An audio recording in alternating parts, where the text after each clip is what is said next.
మూడు రోజుల నుంచి ఎడతెరిపి లేకుండా కురుస్తున్న వర్షాల దాటికి తూర్పు గోదావరి జిల్లాలో వాగులు పొంగి ప్రవహిస్తున్నాయి.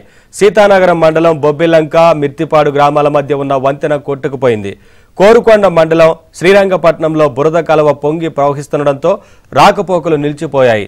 ధవళేశ్వరం కాటన్ బ్యారేజీ వద్ద వరద ఉధృతి కొనసాగుతోంది.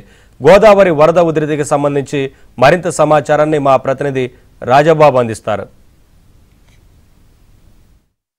ధవళేశ్వరం కాటన్ బ్యారేజీ వద్ద గోదావరి వరద ఉధృతి కొనసాగుతుంది. ఎగువ ప్రాంతాల్లో కురుస్తున్న భారీ వర్షాల వల్ల గోదావరిలో వరద నీరు పెరగటం వల్ల క్రమక్రమంగా కూడా ధవళేశ్వరం కాటన్ బ్యారేజీ వద్ద వరద ప్రవాహం పెరుగుతుంది.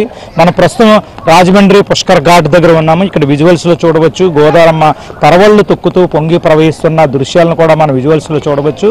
గత 3 రోజులుగా కూడా ఎగువ ప్రాంతాల్లో భారీ వర్షాలు కురుస్తున్నాయి. ముఖ్యంగా ఏజెన్సీ ప్రాంతంలో భారీ వర్షాలు కురవటం వల్ల వాగులు పొంగి ప్రవహిస్తున్నాయి.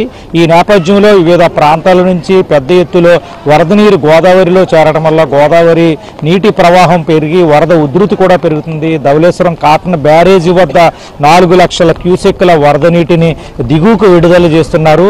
గోదావరి వరద ఉధృతి పెరుగుతున్న నేపథ్యంలో పాపికొండల విహారయాత్రను కూడా రద్దు చేశారు. ముఖ్యంగా చూస్తే కనుక ధవళేశ్వరం కాటన్ బ్యారేజీ నుంచి భారీ స్థాయిలో వరద నీరు విడుదల చేయడం వల్ల అంబేద్కర్ కోనసీమ జిల్లా లంక గ్రామాలను కూడా గోదావరి వరద ఉధృతి తాకిందని చెప్పవచ్చు. ఎందుకంటే పీగన్నవరం మండలానికి సంబంధించి గంటిపెదపూడి వద్ద నదీపాయిపై వేసిన గొట్టు తాత్కాలిక గొట్టు వరద నీటికి కొట్టుకుపోయింది. ఈ నేపథ్యంలో 4 లంక గ్రామాలకు రాకపోకలు స్తంభించాయి.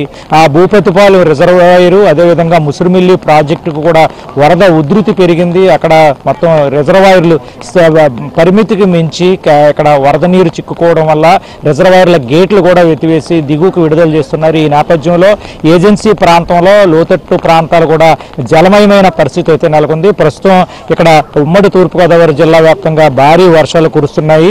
ఈ రోజు ముందస్తు జాగ్రత్తగా కూడా అధికారులు ప్రభుత్వ ప్రైవేటు పాఠశాలలు కూడా సెలవులు ప్రకటించారు. కొన్ని ఏదైతే తూర్పుగోదావరి జిల్లా కావచ్చు, అంబేద్కర్ కోనసీమ జిల్లా కావచ్చు, వరద ప్రభావిత ప్రాంతాలు ఉన్నాయో, లోతట్టు గ్రామాల ప్రాంతాలు ఉన్నాయో ఆ గ్రామాలను కూడా సురక్షిత ప్రాంతాలకు తరలించేందుకు పునరావాస కేంద్రాలు కూడా ఏర్పాటు చేయడింది. ఎప్పటికప్పుడు రాష్ట్ర ప్రభుత్వం జిల్లా అధికారులతో మాట్లాడి వరద ప్రభావిత ప్రాంతాల్లో ఎటువంటి ఇబ్బందులు లేకుండా ఏర్పాటు చేయాలని కూడా ఆదేశాలు ఇచ్చిన నేపథ్యంలో అధికారులు కూడా అప్రమత్తమయ్యారు. ముఖ్యంగా చూస్తే కనుక కొన్ని ప్రాంతాల్లో ఏదైతే నదీపై ఏర్పాటు చేస్తున్న ఏటిగొట్లు వరద ఉధృతికి కొట్టుకుపోయి అక్కడ నాటు పడవలు ఏర్పాటు చేశారు. ముఖ్యంగా సీతానగరం మండలానికి సంబంధించి ములకల్లంక గ్రామానికి నాటు పడవలపైన ప్రయాణాలు సాగిస్తున్నారు.